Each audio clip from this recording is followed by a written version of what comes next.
time to say goodbye to turn into... Hello everyone, and welcome back to the Three Stitches podcast. Today is Monday, January 14th, and just in case you didn't see our Ravelry message, or you're not on Ravelry, as you can see, I am not Mom. We are swapping the schedule up a little bit. Mom and I have switched days because her Mondays are very hectic, and seeing as I have no class on Mondays this semester, why not record on Mondays? It'll be like that for the rest of the semester until we're back together for the summer, and then after that, who knows what. Um, I am safely back in my dorm, and Lindsay flew back yesterday, so she is safely back in her dorm. You will see her on Friday. She is the same day. But I flew back on Friday because the dorms opened on Saturday this semester. Normally they open on Sunday because we start a week later. We usually start before the Martin Luther King holiday. And so since we would have the Monday off, usually the dorms wouldn't open until Sunday because the people would have Sunday and Monday to move in. But since we don't have Monday off, we opened on Saturday this time. So I had to be back on Friday, which kind of works out for me because I don't know why, but Southwest doesn't like to fly from El Paso to Buffalo and vice versa on Saturdays. So I couldn't fly back on a Saturday even if I wanted to. I don't know why they don't, but if you type in fly from El Paso to Buffalo, they're like, sorry, we don't offer any flights on Saturday, so pick Friday or Sunday. So, good thing I had back on Friday. Um, it was an odd flight this time. Um, just all sorts of weird occurrences. I sit down at the gate in El Paso, and I'm a little bit early because it took me 15 minutes to get through check-in/security when normally it takes me a half an hour or 45 minutes. It was really quick this time, which is it's good but surprising that it meant I was waiting at the gate a little bit longer. But hey, I wasn't late. We'll get to that later. Um, So I was sitting at the gate in El Paso, and yes, I admit I was eavesdropping.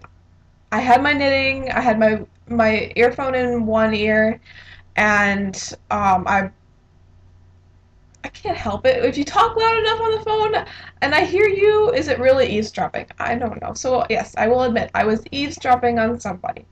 And so there was a group of three ladies at the gate with me in El Paso. And so one of them's on the phone. She's like, "Yeah, our flight gets in at 5:15," and then apparently like and the person on the other end asked how the weather was gonna be, if it was gonna be cold. And she was like, "No, it's actually supposed to be like 50 degrees tomorrow." I'm like, "No way!" And so she gets off the phone. I'm like, "Are you going to Buffalo?" And she's like, "Yeah." And are you? I'm like, "Yep. We're both flying from El Paso to Buffalo." So I was like, and that a little bit weird, because normally I'll meet people in my second connection because that's the direct flight to Buffalo, not my first connection. But, okay, weird coincidence. Brush it off. We're lining up to board, and I'm in the back of the last A section. And so I'm sitting there, boarding's taking a little bit longer than usual. And this lady comes running up, and she looks like she just got through security. And she looks at me, and I look at her. I'm like, "It's Mrs. Gallagher, my old assistant principal from high school." And so we start talking, um, as we're boarding the plane. She's going to Phoenix to visit family, and so in Phoenix is my connecting flight. So, you know, talk. She asked about the family. I asked how she's doing. She's retired. She's loving it. Um, and then so we get on the plane. It's only about a 45-minute plane ride. It's only about a 45-minute plane. It's only about a 45-minute plane ride, which is good because we lifted off about 10 minutes late. Because um, somebody thought that the flight left at 9:30 and not 9 o'clock apparently, and comes running on, and they were nice enough to hold the plane for them, which kind of ticked me off because my layover in Phoenix was only 40 minutes to begin with, and I was banking on the plane not being late. And when they said, they told us at the gate in El Paso, we're gonna try and lift off early, get you guys to El Paso early or Phoenix early. And I was like, that'll be awesome because that'll stretch out my layover just a little bit. Maybe I'll have time to get something to eat, or I won't have to run through the airport. No, didn't happen. Not only were we not early, we were late. Late. We landed on time. We landed at 10:25, but there was air traffic. I guess you would call it ground traffic at that point because we were landed, and there was a whole bunch of traffic on the runway, so we couldn't get to the terminal. We landed at 10:25. We didn't uh, dock, I guess you would call it, at the gate until 10:50, and my plane left at 11:10. So I'm freaking out, and it's not a good situation. But kudos to Southwest because while we were sitting there, they were like, okay, there were two connections, the one to Seattle and one to Buffalo that were leaving right away, and they were like, okay, so you're leaving out of this gate. Don't make a pit stop. Don't get something to eat. You just have to run to your gate. They told us what gate we had to go to, so we didn't have to stop and look at the monitors. We could just get off the plane and go. Um, but so we're all sitting there going, uh, our flight's boarding, and we're not off the plane yet. Come on, please let us off the plane. Um, so I'm running through the airport to Phoenix, in Phoenix. Prepositions are just not my strong suit today, I guess. So I'm running through Phoenix Airport, and thankfully they have the little like moving sidewalks in between concourses. I'm on a moving sidewalk. I'm running on a moving sidewalk. People look at me like I'm absolutely bonkers. But and then uh, about person in front of me is walking quite quickly as well. So I'm assuming that she's going to the same gate I am because she came off the same flight I did. And it's not the same three ladies that I met at the gate in El Paso. It's a mother and two kids, and she flags down one of the moving carts that'll take you to your gate, and she was like, can you take me to D1? I'm like, oh, I'm going to D1 too. Can I hop on with you? And she's like, yeah, sure, just come on. And like, were you on the flight from El Paso? And she's like, yeah, and you're going to Buffalo? I'm like, yep. So there were 7 people total coming from El Paso going to Buffalo. That's never happened before, ever. No. Um, and then, so they drop us off at D1, and the flight's already boarded. Like, I hop in line at the boarding right as the last people are boarding, and there went my prime boarding spot. Yay! But, I was just thankful to be getting on the plane. And so I'm walking down the jetway. I think that's what it's called. And lo and behold, there's a girl from D'Youville going from Phoenix to Buffalo. It was just, I don't know what that day was. Full of coincidences. Just, it was an absolutely manic day. So I get on the plane, safe and sound. We take off 4 hours later, 3 hours and 15 minutes according to the flight. We land a half an hour early in Buffalo. Instead of landing at 5:15, we land at 4:45. So it was just a weird day. And so my room is an absolute disaster right now because I haven't had time to fully unpack. I literally landed, um, our washer broke on Wednesday, so I had to take dirty clothes with me. So I literally opened up the suitcase, was like, all right, that's clean, that's dirty, dirty, dirty, dirty, that's dirty, that's dirty, that's dirty, clean, dirty, and I was like, okay, because and then I separated the clean clothes, from the dirty clothes, so I didn't have to wash my entire suitcase's worth. But so I did laundry, and then that was the extent of my unpacking because I had to do my board, I had to do door tags and general like get the floor ready for residents to arrive tomorrow and then crash. And then the next morning it was like, whoop, check in, and Sunday check in. So yeah, this is the first day I've had to myself since since I flew, which that day really wasn't to myself at all, but at least I made it safe and sound. Um, but yeah, I don't have class today, so that's good. So I got up early today and was like, okay, I've just been in a blowout cleaning mood.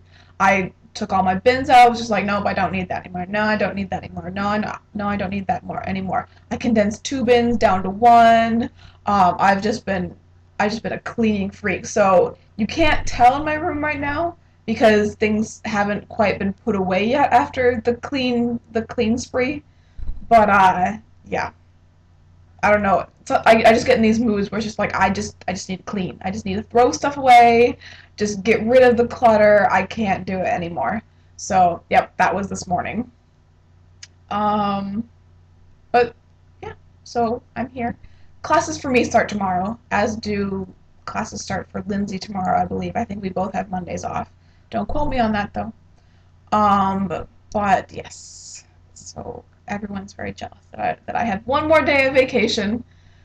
But yeah, so I think it's on to knitting since I've rambled on for 10 minutes. Yeah. Okay. So I did work a little bit on the Even Star on the flights, but I not much. The flights were really turbulent.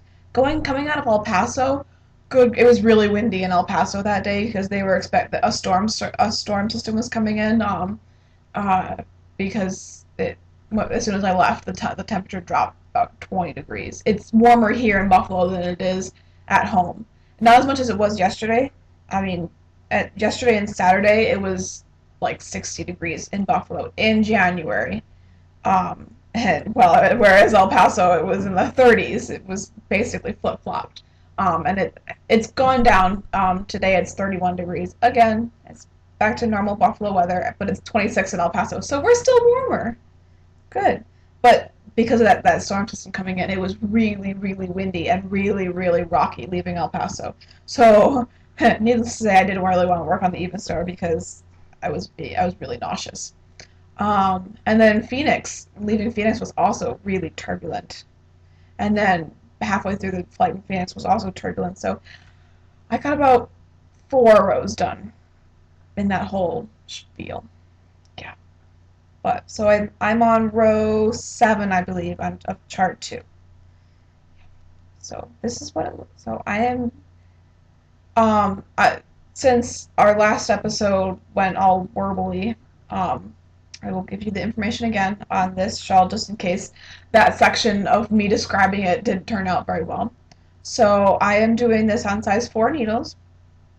I am doing it I left the yarn tags at home. The gloss lace from Knit Picks in the Port colorway, and I love it. I love it. It's a little bit brighter than what you're seeing on camera. Um, it's not that looks like like a Merlot red, like red wine. It's a little bit lighter than that. It's actually just it's like almost the exact same color as my sweater that I'm wearing. But the sweater that I'm wearing also looks like a dark red wine. Okay, so let's see. Yep, there you go. You can see that pretty well. So, yep, that's chart 1 slash 7 rows into chart 2. So it probably won't get much work done in the next coming week. I was gonna say week, because until you see me again, because so everyone can catch up because uh, I was I worked on the airport just so I had something to do, but besides Lindsay, no one else flew, so they didn't have the time to work on it that I did, which even then it wasn't that much. What I did get a lot of work done on was my sweater. This was actually easier to work on in the turbulence than the Even Star, but it might just because it was thicker yarn. I already have the pattern memorized. I don't know what it was, but it was just easier to work on um, in the turbulence. So last time you saw me, I was working on the back, and so the back is done. Back is done. And this is in Baby Bee. Sweet Delight Baby Apricot Jam. Mom picked this yarn out for me. We went to Hobby Lobby and there was nothing in terms of nice colors for yarn. And so she was just like, "How about this?" And I'm like, "What the heck? Why not?" So that's kind of sort of what it looks like. It's getting a blue tint from the webcam light, but it's like a burnt pumpkin orange, and yeah, I like it. So I'm currently working on the front, which is right now the same as the back until I buy enough for the armholes.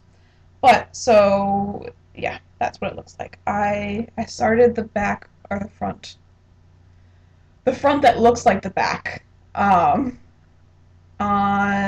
Monday, last Monday, a week ago. Yeah, I think it's a week ago. Wow. Okay. So yeah, I have one more repeat until I can buy enough for the arms, and then I start the V-neck. And so I'm doing it on size 4 needles, and I was gifted this pattern last summer. And it is called the Helen sweater. Recent, yes, recent documents. Come on, there you go. Recent. It doesn't want to go to recent documents. There you go. Okay, so I was gifted this pattern last summer, and it's called the Helen sweater. So it's just a V-neck sweater, very, very lovely. And it's just got this um, hexagonal lace pattern that they look like leaves. They look like leaves. So yes, all the way up and on the sleeves as well. And then there's just ribbing all around the neck and on the bottom, just a 1x1 ribbing, and then on the sleeves. So I'm really enjoying it. It's an easy pattern to memorize when you're forced to memorize it because you don't bring the pattern to knit night or knit afternoon at the local yarn shop on Wednesdays. And then you're forced to memorize it, and then once you're forced to memorize it, it's quite easy to memorize. Closed drawer. These drawers don't close very well. But yeah, so I'm enjoying it, and I can't wait for it. I'm enjoying it, but I also can't wait for it to be done so I can wear it. And once I'm done with that, I can start the sweater that, oh, I haven't showed you the yarn yet. And it's in my bin. Next week, I will show you the yarn that I got on Wednesday. Yes, Wednesday. Wednesday we went to Hobby Lobby and we got yarn. Lindsay got yarn for a sweater. I got yarn for a sweater. And so for Christmas, we were gifted sweater patterns. And I cannot wait to start it. So once that's done, I'll be able to start that sweater pattern, and I can't wait to start that one. So no offense to this sweater. I want it to be done. It's fun, but I really want to wear it, and I also want to start my other sweater. Yeah. I think that's it. Oh, I wish I had these over break because my hands were so cold. During that cold snap that we had, my hands were so cold while knitting. And so I'm going through my bins, and I'm like, oh, fingerless gloves. These would have come in handy at the cold snap. Wish I had these. But no. I didn't. They were here in my dorm because who would have thunk? I think that I thought that Buffalo would be colder than El Paso. Apparently not. It's been a weird winter. Warmer in Buffalo than it is El Paso. Oh boy. Oh, I have Marlo back. He's here safe and sound. I'll show him to you. And there he is. He had a good Christmas break with Andrea, and because she also has a beta fish named Finley, so they spent Christmas break together in separate tanks, of course, because they're beta fish, and beta fish like to eat each other.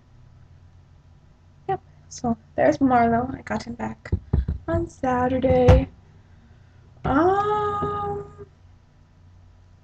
think that's everything. I'm kind of looking forward to getting settled back into a routine. I love Christmas break. I love seeing the family. But when the kids are home, it's just kind of like, yep, just sit there and knit all day. When the kids go back to school, we have a little bit more of a schedule. It's drop them off, run an errand to Walmart, go to knitting, whatever. But there's a little bit more of a schedule. And then, of course, at school, it's, oh, I have to go to class, don't I? It keeps me sort of knowing what time it is. Whereas at home, I lose track of time quite quickly, quite easily. Here, no, classes keep you on track. But it'll be nice to get back into a routine. Didn't really want to come back though. It was I literally like opened the door, set my suitcase down, and was like, I don't want to be here. I want to go back home already. So, but one more semester and then back for the summer. Yep. So, count down the days. Actually not, because that means I'm done with school and then it's student teaching and then I'm a real adult. I'm looking forward to that, so it'll be fun, but then it's like, ooh, gotta get my own place and get a job and all that, and that's a little daunting, but such is life. Well, I think that's all for me. Um, don't want to listen to any more of my rambling, and I kept it under half an hour, down about 20 minutes, so that's good, not bad. You will see Mum on Wednesday now. It's going to take us a little bit longer, a little bit to get used to the new schedule. I keep wanting to say you'll see Mum on Wednesday and Lindsay on Friday, but no, I'm on Mondays now. And Mum is on Wednesdays and Lindsay is still on Fridays, so that stays the same. Um, I am going to try and record on Sunday nights now, just so I can have the episode uploaded at a decent time. I didn't last night because that was in the middle of my clean everything mode, and so there was just bins and stuff everywhere. So yeah, uh, didn't think you wanted to see that on the podcast, but I will really try next Sunday to record then. Yeah. For some reason, I can't seem to finish sentences today, and I haven't even started school. This should be great. As soon as school starts, I'm not gonna be able to form a coherent sentence. You guys are in for a wild ride. All right. With that, I think I will say goodbye. And wish you all a good week. I will see you next Sunday/Monday, hopefully. Um, and Mom will be with you on Wednesday, all by her lonesome again. But summer's coming soon. Hopefully, it'll go by fast. Bye.